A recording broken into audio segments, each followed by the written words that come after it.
In the previous video, we learned how to break a vector into x and y components and how to reconstruct a vector from its components. In this video, we will apply that method to two examples. A person completes a two-part walk. During the first part, represented by vector A, the person walks 53 meters at an angle of 20 degrees north of east. During the second part, represented by vector B, the person walks 34 meters at an angle of 63 degrees north of east. We are asked to add vector A and vector B using perpendicular components. Our coordinate system is already defined. East is the positive x direction, west is the negative x direction, north is the positive y direction, and south is the negative y direction. The phrase 20 degrees north of east means that we begin from the east direction, which is the positive x axis, and rotate 20 degrees toward north. Therefore, the angle for vector A is measured from the positive x axis. Similarly, 63 degrees north of east means that the angle for vector B is also measured from the positive x axis. Both vectors point into the first quadrant. Therefore, both vectors have positive x components and positive y components. Before doing any calculations, we can already predict that the resultant will point northeast and that both resultant components will be positive. We will write the resultant as vector r equals vector A plus vector B. The diagram here shows the head-to-tail addition of these two vectors. Now we will calculate the two components of the resultant. We begin with the vector equation. Vector r equals vector A plus vector B. First, add x components. The x component of vector A is A cosine theta A, and the x component of vector B is B cosine theta B. Therefore, r sub x equals A sub x plus B sub x, which equals A cosine theta A plus B cosine theta B. Now we substitute the values 53 meters times cosine 20 degrees plus 34 meters times cosine 63 degrees. The first x component is approximately 49.8 meters and the second is approximately 15.4 meters. Adding them gives r sub x equals 65.2 meters. Next, add the y components. Because both angles are measured from the positive x-axis, each y component is found using sine. R sub y equals A sine theta A plus B sine theta B. Now substituting the values gives us 53 meters times sine 20 degrees plus 34 meters times sine 63 degrees. These components are approximately 18.1 meters and 30.3 meters. Their sum is r sub y equals 48.4 meters. At this point, the resultant vector has a horizontal component of 65.2 meters east and a vertical component of 48.4 meters north. To find the magnitude, we use the Pythagorean theorem. The magnitude r is equals the square root of r sub x squared plus r sub y squared. Substituting the component values gives the square root of 65.2 meters squared plus 48.4 meters squared. The magnitude is 81.2 meters. Now we find the direction. Tangent theta equals r sub y divided by r sub x. So theta equals tangent inverse of 48.4 divided by 65.2. This gives an angle of 36.6 degrees. Because r sub x and r sub y are both positive, the resultant lies in quadrant 1.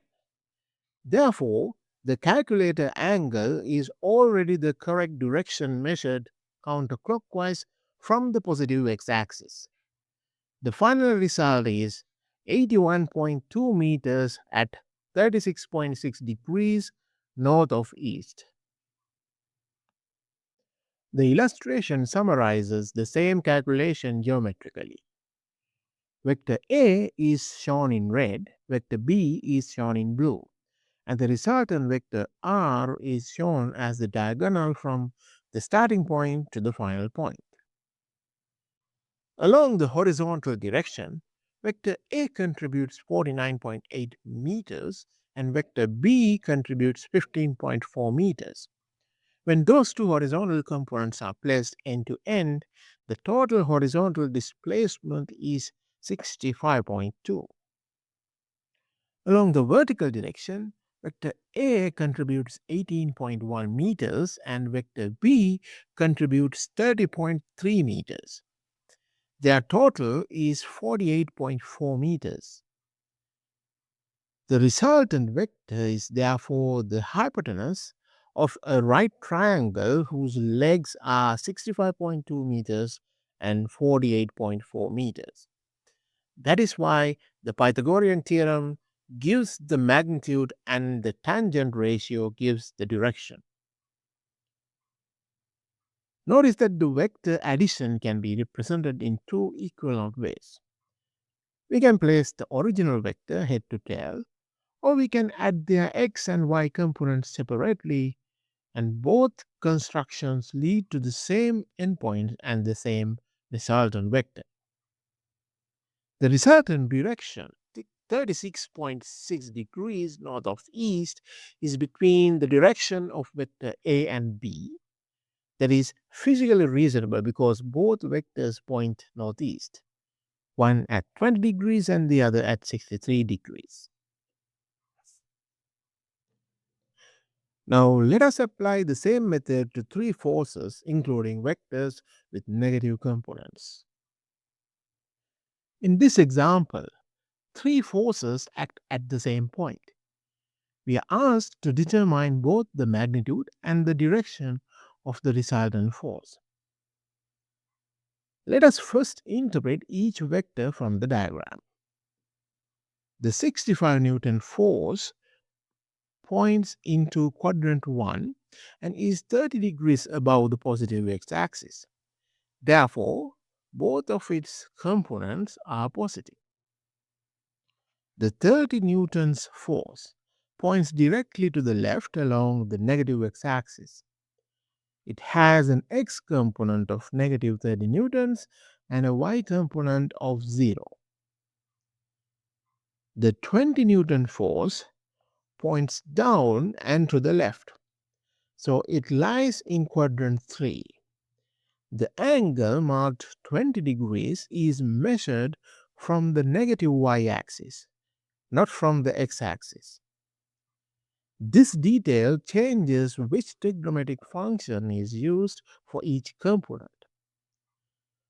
For the 20 Newton vector, the horizontal component is opposite to the angle given. So its magnitude is 20 sine 20 degrees. Because it points left, the x component is negative. The vertical component is adjacent to the marked angle. So its magnitude is 20 cosine 20 degrees. Because it points downward, the y component is also negative. Before calculating, predict the general direction of the resultant, and the 65 Newton force has a strong rightward and upward effect, while the other two forces partially oppose it. We should expect the resultant to remain in quadrant 1 but to be much smaller than 65 newtons. The component table helps us to keep the signs and trigonometric functions organized. For the 65 Newton force, the x component is 65 cosine 30 degrees and the y component is 65 sine 30 degrees. Numerically, these are approximately 56.3 newtons in the positive x direction and 32.5 newtons in the positive y direction. For the 30 Newton force, the x component is negative 30 newtons because the force points directly to the left, and its y component is 0 because it has no vertical direction. For the 20 Newton force, the marked angle is measured from the negative y axis. The x component is negative 20 sine 20 degrees, which is approximately negative 6.84 newtons. The y component is negative 20 cosine 20 degrees, which is approximately negative 18.8 newtons. Now at the x components column, r sub x equals 56.3 minus 30 minus 6.84 newtons, and this is giving approximately 19.5 newtons. And next, the y component column, r sub y is equals 32.5 plus 0 minus 18.8 newtons, and that is equals to 13.7 newtons approximately.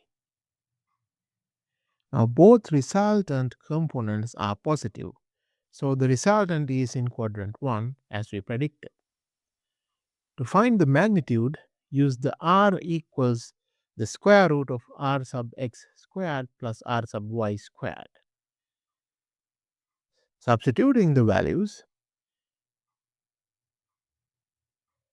gives the square root of 19.5 squared plus 13.7 squared in square newtons. The magnitude of the resultant is approximately 23.8 newtons. This answer is reasonable. The two leftward forces significantly reduces the 65 Newton force horizontal component, and the downward component of 20 newtons force reduces its upward component. Now we have the magnitude, and the final step is to determine the direction of the resultant. To find the direction, we use the resultant components. Tangent theta equals r sub y divided by r sub x. Therefore, theta equals tangent inverse of 13.7 divided by 19.5, which gives approximately 35 degrees. Now check the quadrant. R sub x is positive and r sub y is positive, so the resultant lies in quadrant 1. The angle from the calculator is therefore the correct standard direction measured counterclockwise from the positive x-axis. The final answer is a resultant force with a magnitude of 23.8 newtons directed 35 degrees above the positive x-axis. Let us summarize the complete process.